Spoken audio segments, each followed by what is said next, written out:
Hello everyone. तो आज की हम वीडियो में पढ़ेंगे चैप्टर 4 का next topic part 7, magnetic field due to circular loop at its axis passing through it centre. ये कहना क्या चाह रहा है? ये चाह रहा है कि अगर आपके पास कोई एक सर्कुलर लूप है इस तरीके से, इस सर्कुलर लूप में क्या हो रहा है? करंट फ्लो हो रहा है। ठीक है। अब इस सर्कुलर लूप के कारण जिसके अंदर करंट फ्लो हो रहा है उसके कारण हमें क्या बतानी है? एक मैग्नेटिक फील्ड की वैल्यू बतानी है। कब? कहाँ पे? एक पी पॉइंट पर जो कि इसके सेंटर से पास हो रहा हो। इसकी अगर आपसे बात करें, ये आपकी वाई एक्सिस, ये आपकी जेड एक्सिस, ये क्या है? आपके एक्स एक्सिस। तो इस सर्कुलर लूप के कारण जिसमें करंट फ्लो हो रहा है आपका आई, तो इस सर्कुलर लूप के कारण इस पी पॉइंट पर मैग्नेटिक फील्ड की वैल्यू क्या होगी, हम इस वीडियो में ये पढ़ेंगे। ठीक है। तो सबसे पहले हमें क्या एज्यूम करके चलना है? हमें ये एज्यूम करके चलना है कि जो हमारा ये जो सर्कुलर लूप है, करंट कैरिंग सर्कुलर लूप है, ये किस प्लेन में? ये है आपका वाई जेड प्लेन में। इस प्लेन में आपका वाई जेड प्लेन में आपका सर्कुलर लूप है। तो ये आपकी वाई एक्सिस, ये आपकी जेड एक्सिस, और एक्स एक्सिस कहाँ पे होगी? आउटवर्ड। क्लियर हो रही है आपको बात? और इसी को फिर मैंने 3 डायमेंशन में इस तरीके से दिखाया। ठीक है। तो इस वीडियो में जो हमारा यूज आएगा वो आएगा हमारा बायोट सेवर्ट लॉ, जो कि हमने लास्ट चैप्टर में लास्ट पार्ट में पढ़ा है। वो क्या बोलता है कि किसी भी मैग्नेटिक वायर के, किसी भी करंट कैरिंग वायर के कारण, जिसकी लेंथ कितनी है हमारी? डीएल है। इसमें करंट कितना है? आई। तो इस वायर के कारण एक P point R distance away पे कितनी मैग्नेटिक फील्ड होती है आपकी? D B equal to mu naught upon 4 pi I D L cross R cap upon में आर स्क्वायर। ये क्या होता है हमारा? Magnetic field due to DL element. किसके कारण? Magnetic field due to DL element. पूरे वायर के डीएल एलिमेंट के कारण पी पॉइंट पर कितनी मैग्नेटिक फील्ड होगी वो हमें कैसे बताते हैं? हम बताते हैं इस फॉर्मूले से। और ये कौन सा फॉर्मूला था हमारा? Biot Savart law. ये हमने लास्ट पार्ट में पढ़ा है। तो इसी का यूज करके देखो यहाँ पे क्या है, यहाँ पे एक छोटे से एलिमेंट के कारण हमने मैग्नेटिक फील्ड बताई। अब इस टॉपिक में क्या करेंगे हम? पूरे के पूरे वायर के कारण पी पॉइंट पर क्या बताएंगे? मैग्नेटिक फील्ड बताएंगे। क्लियर हो रही है आप लोगों को बात? ठीक है। तो यहाँ पे हम क्या देखने वाले हैं? यहाँ पे हम देखेंगे magnetic field due to current carrying loop in YZ plane at point P at X distance away from the centre. इसका मीनिंग क्या है? इसका मीनिंग ये है कि जो आपका ये जो आपको दिख रहा है, ये क्या आपका वाईजेड प्लेन है? वाईजेड प्लेन में आपकी ये रिंग है, करंट कैरिंग लूप। अब इस करंट कैरिंग लूप में क्या हो रहा है? करंट फ्लो हो रहा है। अब जो ये करंट फ्लो हो रहा है इस करंट कैरिंग लूप में किस प्लेन में है? वाईजेड प्लेन में। इसी को हम किस में दिखेंगे? यहाँ पे 3 डायमेंशन में। 3 डायमेंशन में कैसे दिखाया मैंने आपको? देखो वाईजेड प्लेन ये रहा आपका, ये आपकी वाई एक्सिस, ये आपकी जेड एक्सिस, और ये आपकी एक्स एक्सिस। याद रखना वाईजेड प्लेन के परपेंडिकुलर क्या होगी? आपकी एक्स एक्सिस होगी। ठीक है। तो यहाँ पे हो क्या रहा है? अब देखो यहाँ पे क्या होगा, यहाँ पे इस तरह से ये करंट फ्लो होगा, ये करंट फ्लो हो रहा है एंटी क्लॉकवाइज डायरेक्शन में। अब ये जो करंट फ्लो हो रहा है इस ये किसमें दिखाया मैंने आप लोगों को? जो करंट फ्लो होता है ये है आपका वाईजेड प्लेन में। तो ये 3 डायमेंशन में कैसे दिखेगा करंट फ्लो होना? 3 डायमेंशन में दिखेगा ये कुछ इस तरीके से। अब इसकी वजह से होगा क्या? इस करंट फ्लो की वजह से क्या होगी? मैग्नेटिक फील्ड जनरेट होगी। ठीक है। इस करंट की वजह से क्या होगी? मैग्नेटिक फील्ड जनरेट होगी कुछ इस तरीके से। ये मैग्नेटिक फील्ड की डायरेक्शन होगी ऊपर, यहाँ पे मैग्नेटिक फील्ड डायरेक्शन कुछ ऐसी होगी इसके सराउंडिंग में सर्कुलर फॉर्म में। ठीक है। तो ये तो हमें पता है कि इसके एक करंट कैरिंग वायर के कारण मैग्नेटिक फील्ड का क्या पैटर्न होता है। लेकिन इस पूरी रिंग के कारण मैग्नेटिक फील्ड का पैटर्न बताना है कहाँ पे? मैग्नेटिक फील्ड का पैटर्न बताना हमें कुछ ये पी पॉइंट पर। तो उसके लिए हम करेंगे क्या? इसके लिए हम करेंगे ये कि ये जो रिंग है, 3rd नंबर फिगर में देखो, 3 नंबर फिगर में, तो मैं क्या करूंगा इस पूरी की पूरी रिंग को अभी क्या करूंगा? एक छोटे से पार्ट में लेके चलूंगा। मैंने इस पूरी रिंग को एक डीएल पार्ट में तोड़ दिया। मीनिंग क्या है? मीनिंग ये है कि अभी हम शुरुआत ऐसे करेंगे कि पूरी रिंग का एज्यूम करके हम बात करेंगे पूरी रिंग के एक छोटे से पार्ट डीएल की। वायर्ड सेवर्ट लॉ क्या था? वायर्ड सेवर्ट लॉ यही था कि आप पूरी पूरी वायर की बात मत करो, आप उसके छोटे से एलिमेंट की बात करो। तो हम भी वही करेंगे। हमने क्या करा, इस पूरी रिंग को ना यूज करके हमने क्या यूज करा, हमने यूज करा इसके एक छोटे से पार्ट को। अब इस छोटे से पार्ट को हम कैसे यूज करेंगे, छोटे से पार्ट को हम यूज करेंगे कुछ इस तरीके से, ठीक है। तो हमने इस छोटे से पार्ट को यूज करा, और इस छोटे से पार्ट को यूज करने के बाद हम क्या करेंगे, हमने इसको 3D पैटर्न में देखा, 3D में कुछ इस तरह से दिखेगा, फिगर नंबर 4 में देखा 3D में कुछ इस तरह से दिखेगा। तो ये जो छोटा सा पार्ट है 3D में दिखेगा कुछ इस तरीके से, ठीक है। अब इस छोटे से पार्ट डीएल के कारण इस पी पॉइंट पर मैग्नेटिक फील्ड क्या होगी हमको वो बता, ठीक है। तो वो कैसे निकालेंगे, वो निकालेंगे कुछ इस तरीके से। अब अगर इस सर्कुलर लूप में करंट है एंटी क्लॉकवाइज डायरेक्शन में, तो यहाँ पे करंट कैसे होगा, कुछ इस तरह से होगा, यहाँ पे एंटी क्लॉकवाइज डायरेक्शन ही होगा ये, ठीक है। तो जब ये यहाँ पे एंटी क्लॉकवाइज डायरेक्शन है, तो आप ध्यान से देखना, अगर मैं एंटी क्लॉकवाइज डायरेक्शन की बात कर रहा हूँ, तो इस जो डीएल एलिमेंट, ये जो छोटा सा एलिमेंट है, इस एलिमेंट में करंट की डायरेक्शन क्या होगी, वो होगी इस डायरेक्शन। ये देख रहे हो मैंने आपको यहाँ पे दिखाया है, ये जो डायरेक्शन देख रही है आपको, ये क्या है, ये करंट की डायरेक्शन है किसमें, इस छोटे से एलिमेंट डीएल में, ठीक है। इस छोटे से एलिमेंट डीएल में जो करंट की डायरेक्शन है, वो मैंने किससे दिखाई है आपको, वो मैंने दिखाई है आपको इस ब्लू लाइन से, ठीक है। तो हमने क्या करा, हमने इस पूरी रिंग की बात न करके हमने बात करी इस छोटे से पार्ट डीएल की, और उस छोटे से पार्ट डीएल में करंट की डायरेक्शन क्या है, इस तरीके से, ठीक है। अब आपको इस डीएल पार्ट में करंट की डायरेक्शन मिल चुकी है। अब आप क्या करोगे, बायट सेवर्ट लॉ को यूज करोगे, और क्या करोगे, इस छोटे से पार्ट के कारण इस पी पॉइंट पर मैग्नेटिक फील्ड की वैल्यू बताओगे, ठीक है। इतनी बात क्लियर हो रही है आप लोगों को, ठीक है। तो आगे देखते हैं। तो यहाँ पे हम करेंगे क्या, यहाँ पे आपको ये चेक करना है, जो आपको गिवन होगा, गिवन क्या होगा, आपको गिवन ये होगा कि भाई ये जो आपकी एक सर्कुलर लूप है, इसका रेडियस कितना है आपका, इसका रेडियस है आपका आर रेडियस, और इस सर्कुलर लूप के सेंटर का डिस्टेंस पी पॉइंट से कितना है, एक्स, ठीक है। आर रेडियस है और सेंटर ऑरिजिन से, इस सर्कुलर लूप के ऑरिजिन से जहाँ पे हमें मैग्नेटिक फील्ड निकालनी है वहाँ का डिस्टेंस कितना है, एक्स। तो देखो बायट सेवर्ट लॉ था क्या, बायट सेवर्ट लॉ ये था कि जब भी आपको किसी भी पार्ट, किसी भी करंट कैरिंग वायर के किसी भी पार्ट के कारण मैग्नेटिक फील्ड निकालनी है, तो हम करते क्या है, हम उससे एक वेक्टर ड्रॉ करते हैं, उसके सेंटर से कहाँ पे, उस पी पॉइंट पर वेक्टर। तो हमने वहां से ये एक वेक्टर ड्रॉ करा आर, ठीक है। तो इतनी बात समझ में आ रही है आप लोगों को।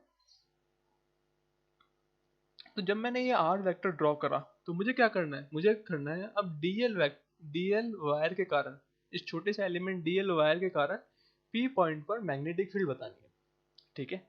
और जो डीएल एलिमेंट है वो पी पॉइंट से कितना डिस्टेंस अवे है, वो है R vector away, R distance away, ठीक है।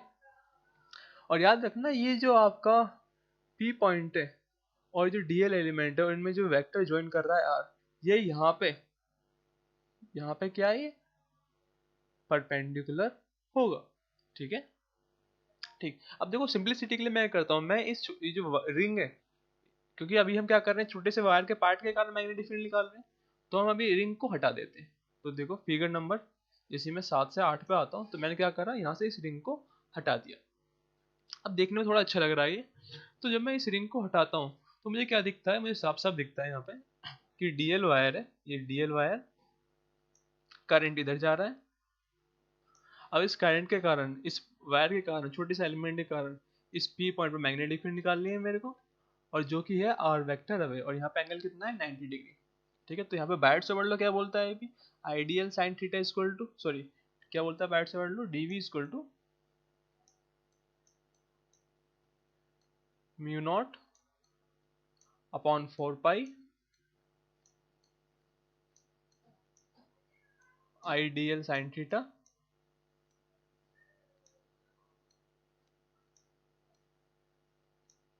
Ideal sine theta upon are square, यही है वो बोलता है हमारे बायट सेवर्ट लॉ। ये तो हो वाइड सेवर्ड लॉ में जो मैग्नेटिक फील्ड है उसका मैग्नीट्यूड कितना होगा, लेकिन डायरेक्शन कैसे निकालते हैं वाइड सेवर्ड लॉ में? डायरेक्शन होती है आपकी dl क्रॉस r कैप। ये क्या होती है वाइड सेवर्ड लॉ में? डायरेक्शन मैग्नेटिक फील्ड की। तो मैग्नेटिक फील्ड की डायरेक्शन निकालने के लिए आपको करना क्या होता है? आपको करना ये होता है कि आप dl वेक्टर लो और r वेक्टर लो और उन दोनों को एक प्लेन में डाल दो। सबसे पहले काम उन दोनों को सिंगल प्लेन में मर्ज कर दो। तो ऐसा प्लेन चूज करना है हमें जो कि डीएल वेक्टर को भी, इसमें डीएल वेक्टर भी आ जाए और हमारा आर वेक्टर भी आ जाए। तो देखो डीएल वेक्टर, फिगर नंबर 8 की बात कर रहा हूँ मैं, फिगर नंबर 8। तो डीएल वेक्टर है, ये रहा आपका डीएल वेक्टर। और आर वेक्टर कहाँ है आपका? आर वेक्टर है आपका ये। तो इन दोनों को मैं सेम प्लेन में कर देता हूँ। तो देखो फिगर नंबर 9 में देखो, अब ये फिगर नंबर 9, नेक्स्ट फिगर। तो यहाँ पे आपको जो डॉटेड लाइन दिख रही है, दिख रही है आपको डॉटेड लाइन? ये डॉटेड लाइन है, ये एक्चुअली प्लेन है, ठीक है। तो डॉटेड लाइन मैंने इसलिए ड्रॉ करी है ताकि आपको समझ में आए कि मैं क्या कर रहा हूँ। मैंने एक ऐसा प्लेन ड्रॉ करा है, इमेजिनरी प्लेन, जिसमें आपका डीएल वेक्टर भी आ जाता है और आपका आर वेक्टर भी आ जाता है, ठीक है। इतनी बात क्लियर हुई है आपको? तो पहला काम हमारा हो गया कि हमने एक ऐसा प्लेन चूज कर लिया जिसमें डीएल वेक्टर भी आ जाए और आर वेक्टर भी आ जाए। और हमें क्या बतानी है अब? इस मैग्नेटिक फील्ड की डायरेक्शन क्या होगी? तो मैग्नेटिक फील्ड डायरेक्शन क्या होते हैं? मैग्नेटिक फील्ड की डायरेक्शन होगी आपकी vector perpendicular to DL and R. Meaning क्या है? ऐसा वेक्टर जो कि डीएल और आर दोनों के परपेंडिकुलर हो। तो आप right hand thumb rule use कर लोगे और क्या बताओगे? आप बताओगे, यहाँ पे दोबारा देख लेते हैं एक बार, 10th फिगर ये रहा आपका, डीएल वेक्टर ये रहा, आर वेक्टर ये रहा। इन दोनों को हमने क्या करा? डॉटेड लाइन के थ्रू एक सेम प्लेन में डाल दिया, ठीक है। अब होगा क्या? होगा ये कि इनके कारण मैग्नेटिक फील्ड जनरेट होगी। करंट है भी मैग्नेटिक फील्ड जनरेट होगी, लेकिन करंट की डायरेक्शन, मैग्नेटिक फील्ड की डायरेक्शन क्या होगी? मैग्नेटिक फील्ड की डायरेक्शन होगी, ये जो प्लेन है, ये प्लेन, इसके परपेंडिकुलर, इस प्लेन के परपेंडिकुलर होगी आपके मैग्नेटिक फील्ड की डायरेक्शन। क्लियर हो रही है बात आपको, नहीं हो रही है? दोबारा बात देखते हैं इसको एक बार, कलर चेंज कर लेते हैं। तो ये आपका प्लेन था जिस प्लेन में हमारा डीएल वेक्टर भी आ रहा है और आर वेक्टर भी आ रहा है। और अब क्या करना है हमें? अब हमें देखना है कि रिजल्टेंट मैग्नेटिक फील्ड जो होगी इस आर के कारण, वो किधर होगी? रिजल्टेंट मैग्नेटिक फील्ड की डायरेक्शन क्या होगी, किधर होगी? तो मैग्नेटिक फील्ड की डायरेक्शन होगी इस प्लेन के परपेंडिकुलर, ठीक है, इस प्लेन के परपेंडिकुलर। क्योंकि हम कर चुके हैं ये काम, राइट हैंड थंब रूल हमने पढ़ चुका है, वायर से वर्ड लॉ हम पढ़ चुके हैं, इसके बारे में हम डिटेल में पढ़ चुके हैं कि मैग्नेटिक फील्ड डायरेक्शन कैसे निकालेंगे। कैसे निकालते हैं मैग्नेटिक फील्ड डायरेक्शन? आप पहला वेक्टर लो डीएल, दूसरा वेक्टर लो आर, उन दोनों को सेम प्लेन में करो और उस प्लेन के परपेंडिकुलर जो होगा आपका क्या होगी? मैग्नेटिक फील्ड की डायरेक्शन। और वो परपेंडिकुलर ऊपर वाला होगा या फिर नीचे वाला होगा, वो कैसे दिखाएंगे? वो हम चूज करेंगे राइट हैंड थंब रूल से, ठीक है। तो यहाँ पे देखो आप फिगर नंबर 12 में, तो फिगर नंबर 12 से हम आ चुके हैं किस पे?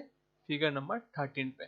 तो मैंने क्या करा, फिगर नंबर 12 से जब मैं फिगर नंबर 13 पे आया तो मैंने करा ये काम कि अब मैंने इन डॉटेड लाइन को चेंज कर दिया एक शीट से, जो कि हम प्लेन की बात कर रहे थे। तो अब देखो यहाँ पे इस प्लेन में आपका डीएल वेक्टर भी आ रहा है और आपका आर वेक्टर भी आ रहा है, ठीक है। तो आपको यहाँ पे साफ साफ दिख रहा होगा, जब मैं यहाँ पे डीएल और आर वेक्टर दिखा रहा हूँ तो यहाँ पे आप देखो एंगल बन रहा है कितने का? 90 डिग्री का। ये एंगल हमें से 90 डिग्री का ही बनेगा जब आप सर्कुलर रिंग की बात करोगे। और यहाँ पे आप एज्यूम करके चलो कि ये एंगल कितना है? ये वाला एंगल है आपका थीटा। ये एंगल कितना है आपका? थीटा है अगर, तो ये वाला एंगल भी कितना होगा? थीटा ही होगा। क्यों थीटा होगा अभी? क्योंकि देखो ये है आपकी वाई एक्सिस, ये एंगल आपका थीटा। तो अगर मैं एक और लाइन ड्रॉ कर लूँ वाई एक्सिस के पैरेलल, तो वाई एक्सिस, तो ये अगर ये थीटा तो ये भी क्या होगा? थीटा ही होगा, अल्टरनेट इंटीरियर एंगल, ठीक है। और ये आपका प्लेन है जिसमें आपके डीएल और आर वेक्टर दोनों के दोनों आ रहे हैं। तो अब देखो यहाँ पे हमने वही दिखाया है। तो डीएल एलिमेंट के कारण, इस डीएल एलिमेंट के कारण मैग्नेटिक फील्ड किधर होगी? इस प्लेन के परपेंडिकुलर। जो कि कुछ इस तरीके से होगी, इस प्लेन के परपेंडिकुलर। आपको दिख रहा है मैं कहाँ लिख रहा हूँ, फिगर नंबर 14 में अभी मैं ड्रॉ कर रहा हूँ। तो इस प्लेन के परपेंडिकुलर जो होगा वो क्या होगी, आपकी मैग्नेटिक फील्ड की डायरेक्शन। तो फिगर नंबर 15 में देखो अब आप, तो डीएल एलिमेंट आर वेक्टर, एक प्लेन ड्रॉ करा और उस प्लेन के परपेंडिकुलर क्या है आपकी मैग्नेटिक फील्ड की डायरेक्शन। तो ध्यान से देखना है आपको, जो मैग्नेटिक फील्ड है ये किसके परपेंडिकुलर है, ये परपेंडिकुलर है आपके इस प्लेन के, ठीक है, इस प्लेन के परपेंडिकुलर है इस मैग्नेटिक फील्ड की डायरेक्शन। क्लियर बात हो रही है, ठीक है। तो अब जरा यहाँ पे देखो आप, फिगर नंबर 16 फिगर नंबर 15 दोनों सेम ही थे। तो फिगर नंबर 16 से हम आते हैं फिगर नंबर 17 पर। तो फिगर नंबर 17 में मैंने आपको क्या दिखाया है कि इस मैग्नेटिक फील्ड, जो डीबी मैग्नेटिक फील्ड है, देखो आप देखो यहाँ पे, अगर ये आपका थीटा है तो ये थीटा हुआ, और अगर ये थीटा एंगल है तो ये एंगल भी क्या होगा आपका, थीटा ही होगा, ठीक है। तो जितने भी आपको थीटा दिखा रखे हैं उन सारे थीटा की वैल्यू क्या है, बराबर है। और ये आप ज्योमेट्री से आप देख सकते हो, ये कोई हार्ड नहीं है, बस आपको थोड़ा समझना है। तो अगर ये एंगल थीटा है आपका, तो ये क्या होगा आपका D B X, X component, और ये क्या हो जाएगा आपका D B Y, Y component, और डी वी एक्स क्या होगा आपका cos theta, D B cos theta, और डी वी वाई क्या हो जाएगा आपका डी वी साइन थीटा, ठीक है। ये तो था ऊपर वाले पार्ट के लिए। हम किसकी बात कर रहे थे अभी अभी अभी हमने सारी बात करी किसकी, इस ऊपर वाले पार्ट के लिए, एक एलिमेंट जो कि ऊपर है, तो हमने इस ऊपर वाले पार्ट के कारण मैग्नेटिक फील्ड निकाल दी। अब हम देखेंगे कि नीचे वाले पार्ट के कारण मैग्नेटिक फील्ड क्या होगी, उसके जस्ट अपोजिट। देखो यहाँ पे दोबारा मैंने इस ऊपर वाले पार्ट के कारण दिखाया है, अब मैं क्या करूंगा उसके रिवर्स में, इसके नीचे, भाई सर्कुलर रिंग है ना, तो नीचे भी एक मैग्नेट, ये अगर यहाँ पे इस तरह से मैं क्या करूँ, एक सर्कल ड्रॉ करूँ, तो एक एलिमेंट ऊपर है अगर, तो एक एलिमेंट आपका नीचे भी होगा, यहाँ पे भी होगा। तो मैंने ऊपर वाले पार्ट के कारण निकाल लिया, अब मैं नीचे वाले पार्ट के कारण निकालता हूँ। क्यों निकाला मैं नीचे वाले पार्ट के कारण, ताकि कोई चीज अगर कैंसिल होनी हो तो वो कैंसिल हो जाए। देखते हैं, तो देखो नीचे वाले पार्ट के कारण क्या होगा, ये वाइजेड प्लेन सेम। अब हम बात कर रहे हैं इस नीचे वाले एलिमेंट के कारण, तो 3 डायमेंशन में कुछ ऐसे दिखेगा वो, पी पॉइंट में मैग्नेटिक फील्ड निकालनी है सेम। तो देखो जब हम नीचे वाले पार्ट के कारण मैग्नेटिक फील्ड निकालेंगे तो मैग्नेटिक फील्ड की डायरेक्शन क्या होगी, देखो ये आपकी आर आर वेक्टर हो जाएगा, तो मैग्नेटिक फील्ड डायरेक्शन आएगी आपकी ये एंगल थीटा था, तो ये क्या हो जाएगा आपका डी वी एक्स, और ये क्या हो जाएगा आपका डी वी वाई, नीचे की तरफ वाला, ठीक है, सेम प्रोसीजर है। अब आप यहाँ पे देखो ध्यान से, अब मैंने क्या करा, इन दोनों के कारण ऐड कर दिया, ऊपर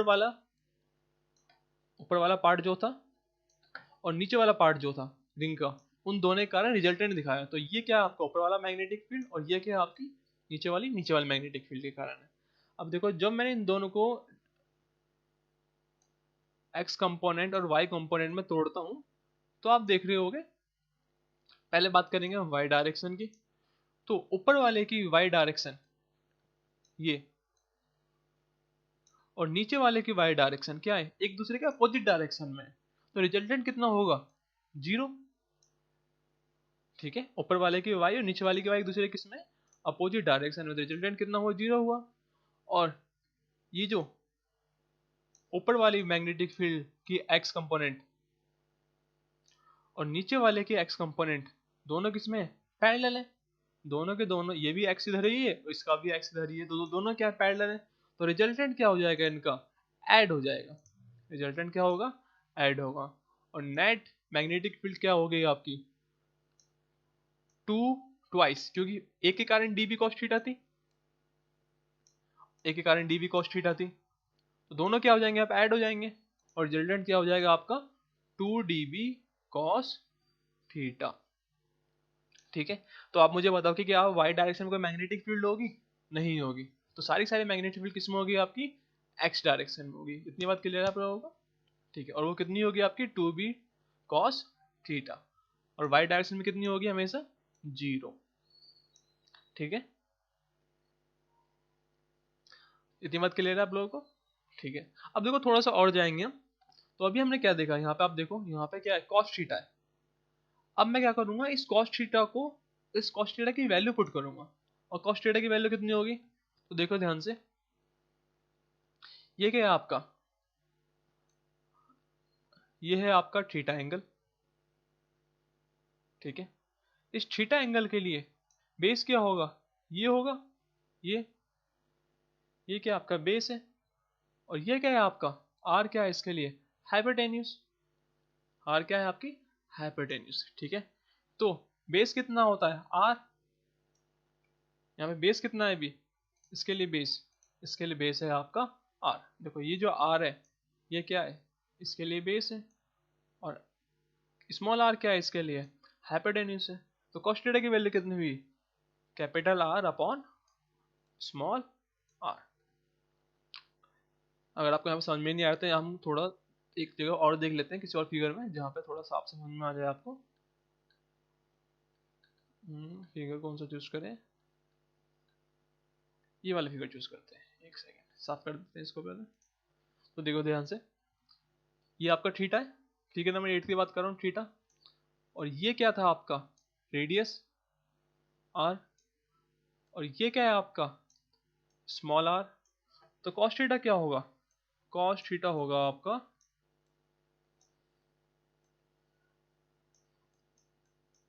बेस जो कि कैपिटल आर है, और हाइपोटेन्यूज जो कि स्मॉल आर है, ठीक है। और देखो आर जो स्मॉल आर है वो किसके बराबर होगा, स्मॉल आर होगा आपका under root of capital R square plus x square, ठीक है। स्मॉल आर किसके बराबर होगा, under root of capital R square plus x square. Clear हो रही बात आपको। तो इसी cos थीटा को मैं क्या लिख सकता हूँ, इसी cos थीटा को मैं लिख सकता हूँ कैपिटल आर अपॉन में under root R square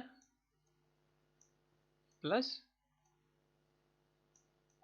X square, ठीक है, ठीक है जी।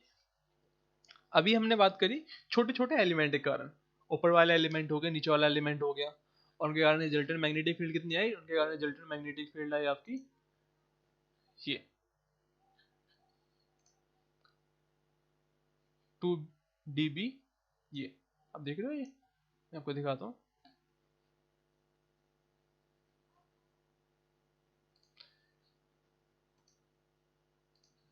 ये 2 dBx रिजल्टेंट मैग्नेटिक फील्ड, ठीक है। और उसकी डायरेक्शन क्या है, उसकी डायरेक्शन आपकी एक्स डायरेक्शन, क्योंकि वाई डायरेक्शन वाली एक दूसरे को क्या कर रही है, कैंसिल आउट कर देती है, ठीक है, एक दूसरे को क्या कर देंगे, और कैंसिल आउट कर देंगे, बच्चे क्या सिर्फ एक्स डायरेक्शन।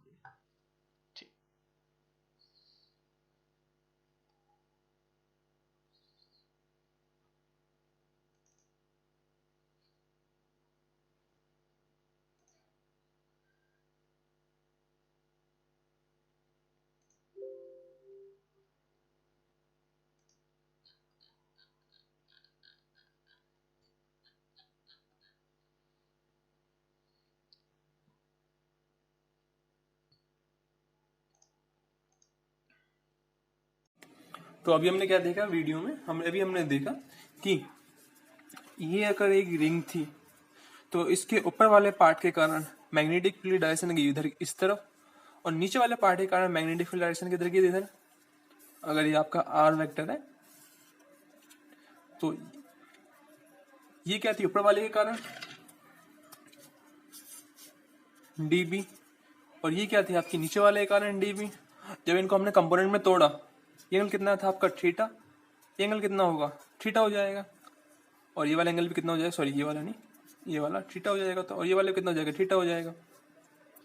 तो इस dB का x कंपोनेंट dBx, इस वाले dB का x कंपोनेंट dBx दोनों पैरेलल हैं, तो ये दोनों ऐड हो जाएंगे, और रिजल्टेंट x डायरेक्शन में कितना हो जाएगा 2dBx, और रिजल्टेंट y डायरेक्शन में कितना होगा, इस dB का y कंपोनेंट ऊपर की तरफ और इस वाली dB का y कंपोनेंट नीचे की तरफ कैंसिल आउट, तो रिजल्टेंट y डायरेक्शन में कितना हो जाएगा 0 हो जाएगा। तो हमें पता क्या चला, हमें पता ये चला कि ऊपर वाली रिंग के कारण जो मैग्नेटिक फील्ड है, ऊपर वाली रिंग के कारण मैग्नेटिक फील्ड जो ऊपर वाली रिंग सॉरी इस रिंग के ऊपर वाले पार्ट के कारण जो मैग्नेटिक फील्ड है वो एक्स डायरेक्शन में होगी आपकी क्या, डी बी कॉस थीटा। ये क्या होगी आपकी डी बी एक्स, ठीक है। और वाई डायरेक्शन की हम बात ही नहीं करेंगे। क्यों नहीं बात करेंगे? क्योंकि वाई डायरेक्शन की मैग्नेटिक फील्ड अपने आप ही क्या हो जानी है, खत्म हो जानी है। तो हम बात करेंगे सिर्फ एक्स डायरेक्शन की। इतनी बात समझ में आ रही है लोगों को? तो अभी हमें क्या पता चला, हमें पता चला कि D B X due to small element DL कितनी आई हमारी आई डी बी कॉस थीटा, ठीक है। और यहां पे हमने क्या देखा था, हमने देखा ये कि भाई अगर ये आपका क्या है, एक रिंग है, इस रिंग का ये आपका डीएल कंपोनेंट है और ये आपका एक्स है और ये आपका क्या है, आर वेक्टर है। तो यहाँ पे क्या था, एंगल आपका थीटा फॉर्म हुआ था। तो और ये उसका रेडियस है कैपिटल आर। तो कॉस थीटा की वैल्यू आई आपकी बेस अपॉन हाइपोटेन्यूज कितना आया उसका, R square plus x square. तो यहाँ पे कॉस थीटा की वैल्यू तो आप पुट कर दोगे। अब बचती डीवी की वैल्यू, तो डीवी की वैल्यू क्या पुट करोगे अभी?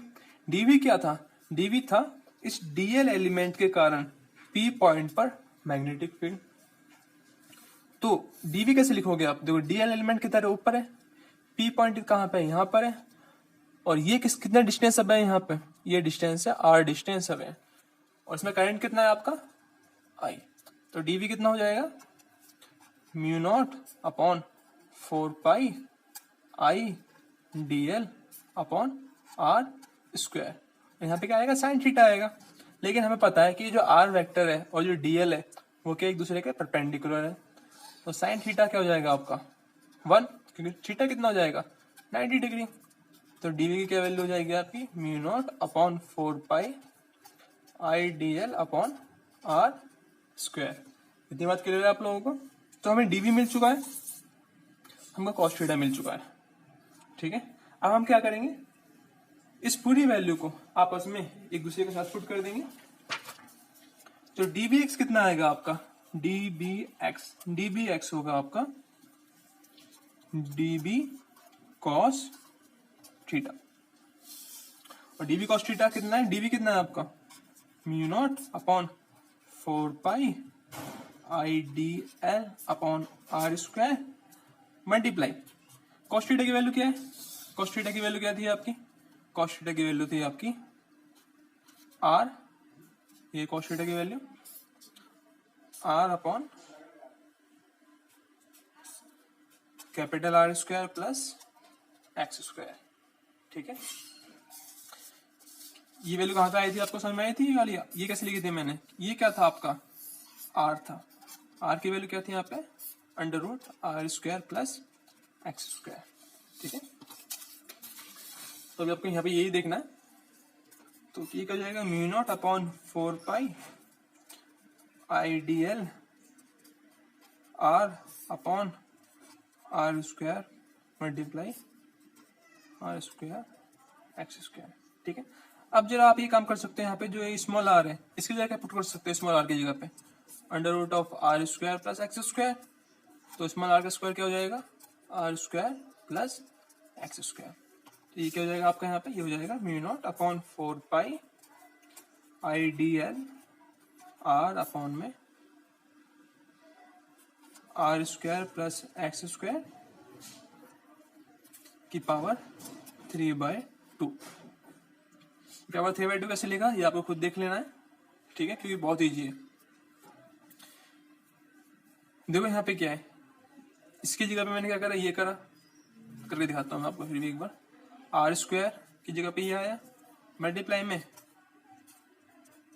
Are square plus x square है। तो इसकी पावर कितनी है 1, इसकी पावर कितनी है हाफ, और 1 प्लस हाफ कितना होता है 3/2 होता है। तो आंसर क्या आता है आपका mu not upon 4 pi I D L R upon में are square plus x square की पावर 3/2। ये क्या है आपका डी बी एक्स, किसी कारण ड्यू टू डीएल, छोटे से पार्ट के कारण इतनी मैग्नेटिक फील्ड जनरेट हो रही है।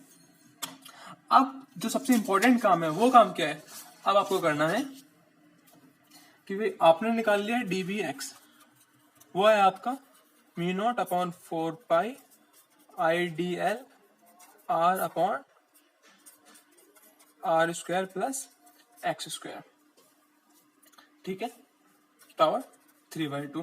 अब आपको निकालना है यहाँ पे पूरी की पूरी रिंग के कारण, पूरी की पूरी रिंग के कारण। और वो कैसे निकालते हैं हम करेंगे डीबी का इंटीग्रेट, डीबी का पूरा पूरा इंटीग्रेट। ये किसके लिए, ये डीबी था स्मॉल एलिमेंट डीएल के लिए, तो इसको पूरा पूरा इंटीग्रेट किसके लिए करेंगे, डीएल के रिस्पेक्ट में। और जब इसको इंटीग्रेट करेंगे तो कहां से जाएगा, डीएल जाएगा 0 to 2 पाई आर, 0 से लेके 2 पाई आर पे इसको हम इंटीग्रेट करेंगे, ठीक है। मैं डीएल के रिस्पेक्ट में क्यों इंटीग्रेट कर रहा हूं, क्योंकि जो डीबी है ये किसके लिए, ये है due to small element DL. अब जब मैं डीएल को बड़ा करना चाहता हूं, मैं पूरी पूरी रिंग पे ले जाना चाहता हूं, तो मैं किसके रिस्पेक्ट में इंटीग्रेट करूंगा, डीएल के रिस्पेक्ट में इंटीग्रेट करूंगा। तो ये क्या हो जाएगा, mu naught I D L R upon 4 pi are square plus x square power 3/2 multiply में डीएल, इस डीएल को क्या करेंगे, हम इंटीग्रेट करेंगे 0 to 2 पाई आर। इतनी बात सबको समझ में आ रही है आप लोगों को। तो जब इसको इंटीग्रेट करोगे तो आप देखो यहाँ पे कहीं डीएल है क्या, कहीं और एल लिखा हो नहीं है, तो ये कांस्टेंट को पहले बाहर निकाल लेते हैं, constant constant constant constant constant, सब कुछ बाहर आ गया। तो अंदर क्या बचा, अंदर कुछ नहीं बचा, अंदर बचा सिर्फ mu naught I R upon 4 pi are square plus x square power 3/2, अंदर बचा सिर्फ डीएल। और जब इसको इंटीग्रेट करेंगे तो क्या आ जाएगा आपका, ये आ जाएगा आपका 2 pi are square plus x square 3/2 multiply में 2 पाई आर, ठीक है। तो हमारा आंसर क्या आया हमारा, सॉरी यहाँ पे 4 है, आंसर क्या आया हमारा, आंसर आएगा आपका, आप कर सकते हो इसको इस तरीके से, म्यू नॉट अपॉन 4 पाई, म्यू नॉट अपॉन 4 पाई, ये चीज, ठीक है। अब आई, ठीक है, ये आपका आई है, कुछ कैंसिल आउट हो रहा है यहाँ पे, कैंसिल आउट कर देते हैं पहले। देखो 2 पाई से 4 पाई गया, बचा कितना 2, और कुछ कट रहा है, और कुछ नहीं कट रहा, तो आंसर क्या आएगा आपका, आंसर आएगा म्यू नॉट अपॉन में 2 आई आर स्क्वायर अपॉन में are square plus x square power 3/2। Clear हुई आप लोगों को बात, ही कुछ नहीं करा, जस्ट मैंने क्या करा, चीजों को कैंसिल आउट करा, और हमारा आंसर क्या है, हमारा आंसर आया आपका टोटल मैग्नेटिक फील्ड कितनी होगी, म्यू नॉट अपॉन में 2 आई आर स्क्वायर अपॉन में are square plus x square power 3/2। उसकी डायरेक्शन क्या है, एक्स डायरेक्शन, क्यों, क्योंकि बाई डायरेक्शन मतलब पूरी कैंसिल आउट हो चुकी है, तो बस ये कितनी, सिर्फ एक्स डायरेक्शन वाली। क्लियर आप लोगों को बात, ठीक है। तो ये क्या था, ये था magnetic field due to a circular loop at point X. तो अब अगर आपसे कोई पूछे कि बताओ मैग्नेटिक फील्ड सर्कुलर लूप के एक्स डिस्टेंस पे हमने ड्राइव कर लिया, अब हमसे कहां पूछ रहा है कोई इंसान कि बताओ इसके सेंटर पे कितनी होगी, तो सेंटर पे कितनी होगी भाई, सेंटर पे निकालने के लिए हम क्या करेंगे, एक्स की वैल्यू को 0 कर देंगे, 4 सेंटर एक्स इक्वल टू 0। तो देखो जब आप इस मैग्नेटिक फील्ड में एक्स इक्वल टू 0 पुट करोगे तो क्या होगा, तो मैग्नेटिक फील्ड हो जाएगी आपकी एट एक्स इक्वल टू 0 कितनी हो जाएगी, mu naught I R square upon में 2 आर स्क्वायर और 3/2 और क्या बचा mu naught I R square upon में 2r³ और ये बचा आपका म्यू नॉट आई अपॉन 2r। ठीक है, म्यू नॉट आई अपॉन 2r और डायरेक्शन क्या होगी उसकी आई कैप। क्लियर हुई आपको बात है? ठीक है, तो ये क्या था हमारा, ये था हमारा magnetic field due to a circular loop, current carrying circular loop at X point पहले निकाला हमने और फिर निकाला एट एक्स इक्वल टू 0। ठीक है, तो ये आपका सेंटर के ओरिजिन पर है और ये किसी भी एक्स पॉइंट पर है। ठीक है, थैंक यू वेरी मच।